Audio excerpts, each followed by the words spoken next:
আসসালামু আলাইকুম প্রিয় খলিজার ভাই বোনেরা, কেমন আছেন? আশা করি সকলেই ভালো আছেন। আপনাদের দোয়া আমিও আমদাদুল ভাই ভালো আছি। আপনাদের মাঝে একটা ব্লগ ভিডিও নিয়ে চলে আসলাম। দেখেন, এটা পিছাড়ের মাঝে খুবই সুন্দর মাছ পিট যখন দেওয়া হচ্ছে, মাছে দেখেন কি করতেছে। আসলে আপনাদের কাছে যদি ভালো লাগে লাইক শেয়ার কমেন্ট করবেন।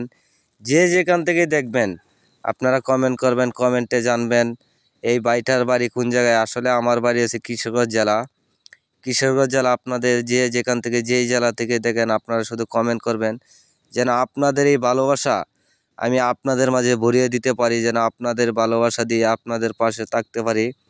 আসলে একজন আরেকজনের সাপোর্ট করলে তবে এগিয়ে যেতে পারবেন ইনশাল্লাহ। আমাকে যারা সাপোর্ট করবেন আমি আপনাদেরকে অন্তর থেকে ভালোবাসা দিয়ে আপনাদের পাশে থাকবো। যদি আপনাদের কাছে ভিডিওটা ভালো লাগে দেশ এবং প্রবাস থেকে, আপনাদের কাছে একটা রিকোয়েস্ট, আপনারা বেশি করে কমেন্ট করবেন, এই ভাইটার জন্য ভালোবাসা দিবেন। ভালোবাসা দিয়ে আপনাদের পাশে থাকবো। খুদা হাফেজ। পরবর্তী ভিডিও নিয়ে আবারও আসবো।